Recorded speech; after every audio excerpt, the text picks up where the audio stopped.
What's up guys, it's R13 and welcome to another Gunpla review. Today we will be reviewing a no grade 1/100 scale, the XM-01 Den'An Zon, a mobile suit, a Grunt Mobile Suit unit from the Crossbone Vanguard, specifically at the Mobile Suit Gundam F91 Movie. This unit got a very interesting design. Also, this unit was actually released back in 1991 with a price tag of 800 yen. I've been looking forward to building this unit and I finally managed to get one, all thanks to Nii Gift Shop. The one place that I mostly go to now because they do know my taste. And I'm quite happy to be able to get this unit. I am very happy. I've been looking for this unit for a long time and I finally got it. This unit is a classic kit, so there will be some issues and some plus side. This unit actually got a very interesting design. Actually, to be fair, majority of the F91 mobile suits do have an interesting design. I'll put the link in the description below on the other units like the VIGNA ZIRAH that I did a review a while back, and the VIGNA RE100. Yep. Well, today we will be covering mobility, seam lines, nubs, and the stickers. So we're just going to be covering a lot of this, and I'll show you guys how different this unit is, how classic it is compared to the old, compared to the new kits that we have today. Okay. Let's get right to it. Okay, so let's begin by talking about the weaponries of the Den'An Zon here. Now, the first one that I actually want to point out is the dual beam gun located at the left forearm here. Now, this unit actually got higher ammo capacity because it seems that it's actually connected to the main reactor itself. And as you guys can see, there's some cables attached to it, which actually is quite nice. And sadly, this unit, I haven't seen this unit in some of the Gundam games that I played. If you guys have seen the Den'An Zon in a Gundam game, leave it in the comment section below, any link. I'm actually quite interested to see this unit in action here. Now, the next feature that this unit have is the beam shield, also located at the left forearm here. And this is it's a round shield here. This is the first piece, and it's actually not that bad. It's quite nice, but when the beam shield is deployed, this is what it looks like. It actually looks like a Viking shield, and the clear part here is actually solid plastic. It's not bendable. If you bend it too much, it will literally break, just to let you guys know. Now, the next piece that I want to talk about is the beam saber here. This looks like a fencing sword. So you guys will actually have to paint it. Yep. Now, last but not the least is it's actually quite interesting, the shot lancer. Here it is. Now, this is actually a machine gun as well, it seems. It's a close combat weaponry. Yeah, here's the feature. And you can actually remove this as well. And this is supposed to be a machine gun also. I'm not too sure. I haven't watched the movie in a while. And it's actually not that bad. It's an interesting design. It seems that you can actually hold this by the trigger or by the hilt itself. There you go. Yep, so that's all the weaponry this unit have. So you got your dual beam gun, you get your beam shield for defense, and then you get your beam saber, the first melee weapon, and the last one is the shot lancer. That is a melee weapon and a projectile weapon, I guess. Like I said, this unit got an interesting design. Now, if you guys are interested what the sticker looks like, link is in the description below for the unboxing, but here's the short version of it. So this is the first one, and here's the second one. This one here looks like Yeah, it's a water slide decal here, which is actually quite nice. Looking forward to placing this unit. Yeah, the Bandai sticker. And this one here is a regular sticker. My suggestion is actually to paint specific areas to give this unit more detail. And now for the leftover parts, this is how much leftovers we got for the polycaps. Yep. So you got plenty of spare polycaps, and it's light brown. So if you're designing a kit that have a light brown scheme, you may be able to use this. Or throw this away, recycle it. It all depends on the builder itself. Now, let's talk about the build of this unit itself.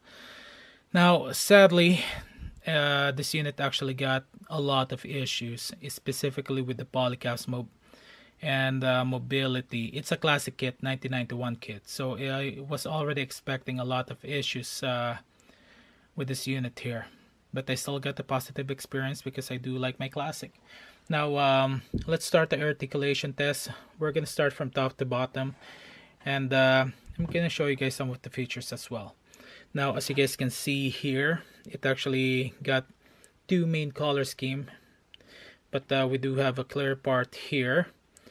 Now, it actually got a really interesting design, being honest. And here's the back here.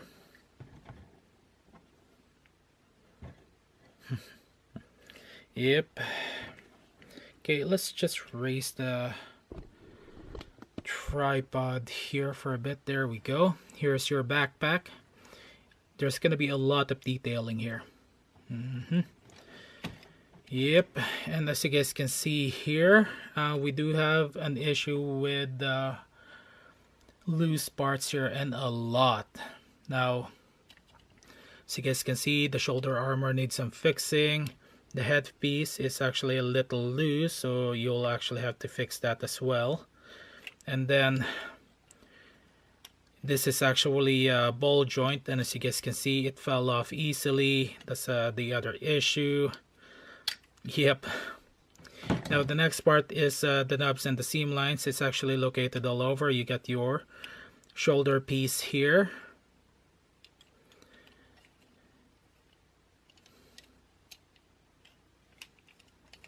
Okay, and then there's your headpiece, and then there's your legs here that you will actually have to fix the seam line there, and your feet. Yeah, as you guys can see, there are a lot of details, but at the same time, certain areas like the feet doesn't actually have a whole lot. Well, kind of ran out of battery here, but let's continue on, shall we?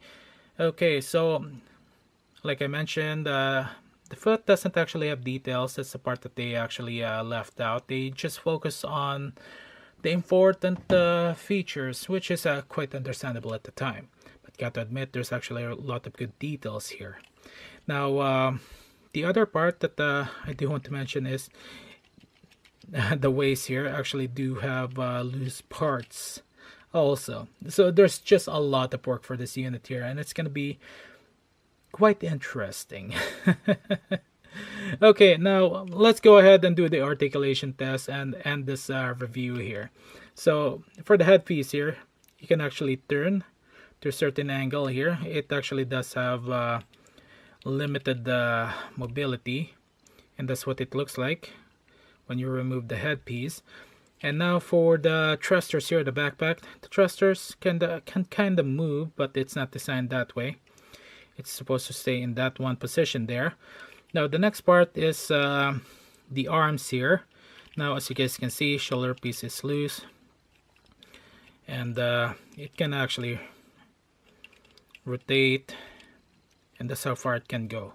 Now the reason being is, there you go, and the shoulder armor is actually connected to the shoulder itself.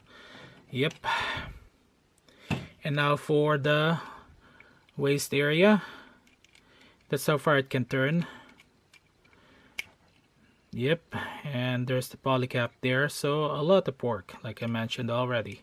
Now for the waist here, can kind of move front and back, this side skirt, not exactly, but it's moving up and down, but not side to side. And the back skirt doesn't actually move at all. For the leg, that's how far it can bend. And the feet, that's how far it can move. Yep. So that's it for the mobility test. Now let's put this unit back together again, and let's give you guys my final thoughts. But before that, yeah, here's another one for the forearm here. I forgot about that. So it can kind of bend also. Yep. Okay, now let's put this unit back together and give my final thoughts on this unit here. Okay, so before my final thoughts, you guys will be wondering, okay, so this is a 1/100 scale, so why does it look like it's so small? Well, short explanation, in the F91 series or movie, manga, majority of the mobile suits that were being built had been miniaturized, smaller compared to its predecessors, the Zaku's. Yeah, that's to sum it up. And in turn, the units ended up having much more speed and maneuverability. And actually, just to prove a fact, I actually do have my 1144 Zaku 2 here. Yep.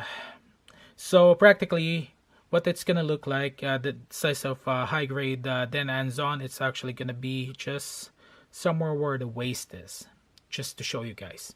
Okay, now let's give my final thoughts here. Is this unit worth getting? For me, I actually like it, but to get this unit, I'm giving this a 4 out of 10 due to the fact that there is a lot of issues. Articulation itself is the main issue. It's gonna be a lot of extra work. Now, the details itself, I'm gonna give it an 8 out of 10 because there's actually a lot of details that you can actually paint over, and you can actually give this unit a lot of detail. And a 9 out of 10 that you can use this as a practice kit. And that part I can actually highly advise that. And some of the plus side that this unit have is the water slide decal here that I'm looking forward to. I do know it looks like a water slide decal to me, as you guys can see. So yeah, this is definitely a good practice kit to work on, sealing the seam lines, the knobs, and giving this unit detail. This is a good practice unit. That part I can actually advise that. But if you're gonna straight build this unit, not advisable. Main point is the limited articulation and loose parts. Well, that's all the time that I got, guys. Thank you guys for watching. It's a little bit shorter than my other videos.